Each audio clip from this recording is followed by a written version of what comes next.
Breaking news right now, a major military escalation in the Middle East as we give you a live look over Jerusalem this morning. Iran fired dozens of drone strikes that Israeli forces did intercept overnight. This, of course, in response to Israel's wave of airstrikes to destroy Tehran's nuclear program. Retired Army Lieutenant Colonel Robert McGinnis joining us this morning for some more insight on this. Good morning to you, sir. We knew this was coming. The administration ordered Americans out of the Middle East. So what's next? What are you specifically watching for in the next 24 hours? Well, obviously, we're concerned about radiological release from the strikes that the Israelis made, but also the retaliation. We expect that Iran will clearly launch more drones and missiles. And of course, Hezbollah, Hamas, which probably can't do much, but the Houthis might be able to do a little more. IRGC obviously has lost its senior leadership based upon media reports. And so there's a lot of unknowns at this point, Jan. What I'm most concerned about, however, is strikes against U.S. personnel. Of course, we started to remove those personnel through evacuation a couple of days ago, but the Iranians have threatened to attack us. And we have 40,000 troops in the region, plus dependents, and they're all around Iran. So that could be a major issue going forward. You talked about the IRGC, the Iran Revolutionary Guard. We know now that there are reports that the head of the IRGC was killed, as well as the chief of the country's military. What does that mean for Iran's defense forces? Who is leading those forces now?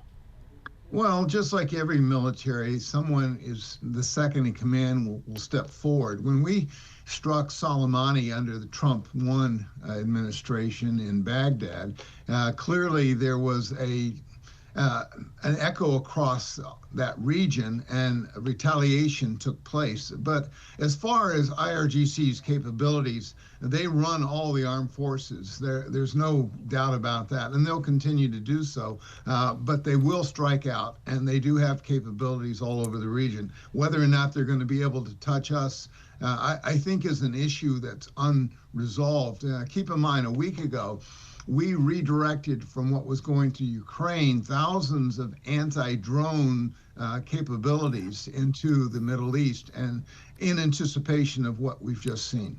Lieutenant Colonel, Prime Minister Benjamin Netanyahu said the attacks will continue for as many days as it takes, because he said, quote, "We cannot leave these threats for the next generation." He said, "When the enemy develops the capabilities to destroy you, stop him." As we know, there's been plenty of reports that reveal Iran had enough uranium, they'd enriched enough uranium to build nuclear bombs within days. So talk about the seriousness of this, especially in the hands of the world's largest state sponsor of terrorism.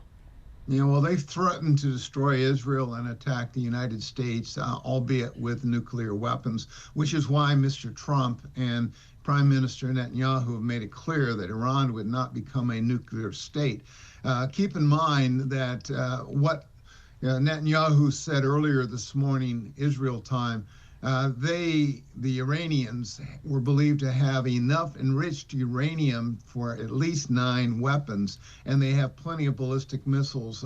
We're not sure they could, mate the two, the nuclear weapon with a missile, but we're not taking any chances. And so Netanyahu said, no, the time is ripe, we must strike, and they did, and they'll continue to strike until they believe the Natanz and other nuclear facilities are put totally out of action. So we'll have to wait and see.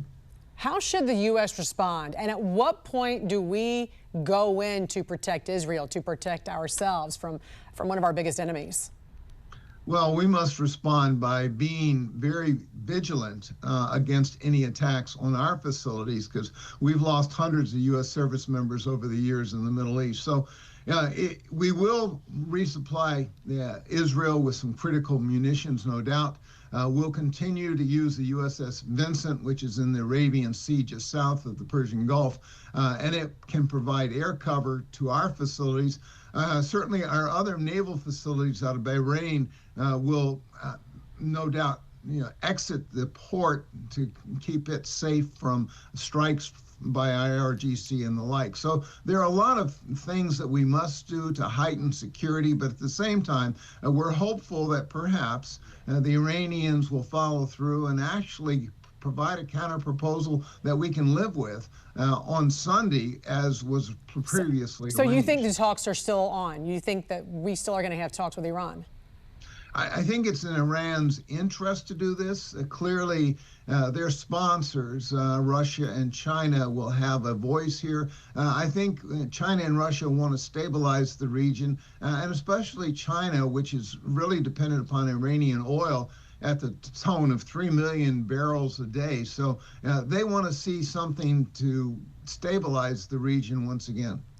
Retired Lieutenant Colonel Robert McGinnis, we appreciate you joining us this morning, and thank you for your service to our country. Thank you.